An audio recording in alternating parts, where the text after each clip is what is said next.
In February of 2010, AMD, or rather Radeon, released the iconic HD 5450.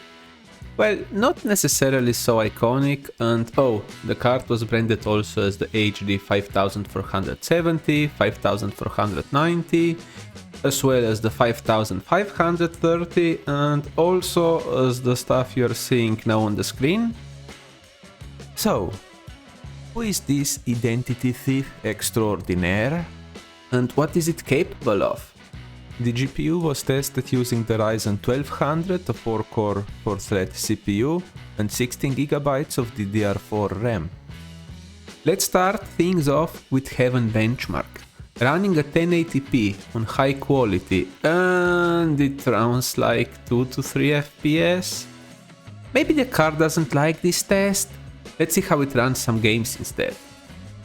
Starting off with Mining Max, which is an indie title that should run on any integrated graphics, and the HD 5450 delivers around 25 FPS, but it stutters. Okay, let's run something older. What about a 2008 Call of Duty title? Playing zombies at 720p with normal quality settings, we get around 20 FPS. Similar to Mining Max, the game is stuttery. Company of Heroes, a game from 2006, running at 1360 by 768 at a mixture of medium, high and ultra settings, we got an average of 12.6 FPS in the built-in benchmark. Going to 720p with everything set to low or disabled if available, well, the game looks like shit, but it does give us an average of 49 FPS. Okay, let's go with Dungeon Siege. I can see you wondering what the fuck is this? It is a role-playing game from the early 2002.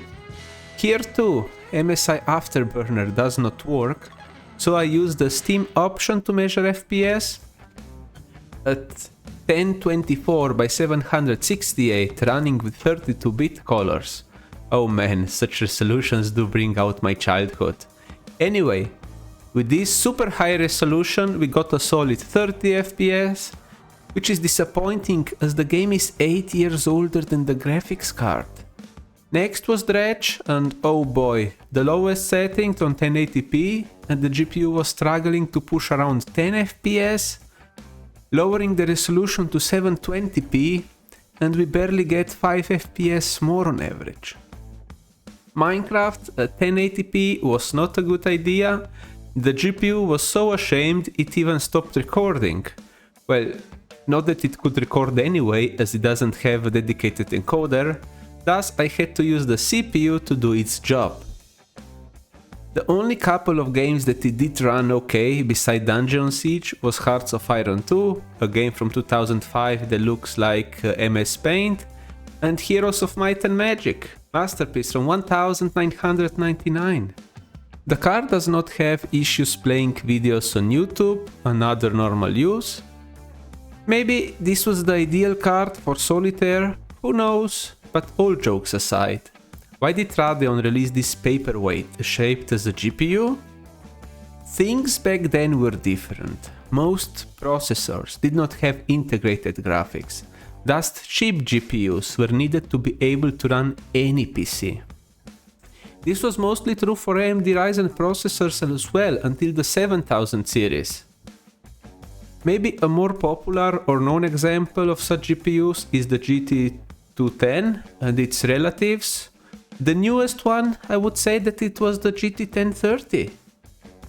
Another thing was that it offered modern display adapters, like the MSI model that I have has DVI and HDMI port alongside the standard VGA port. Also, these cards allowed for multi-monitor support, but for sure their days are long gone, and please do not make me test this geriatric GPU again in the future, as both me and the GPU had enough of this as it is.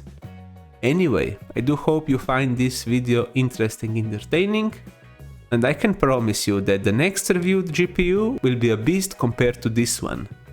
Gaming Teacher, out.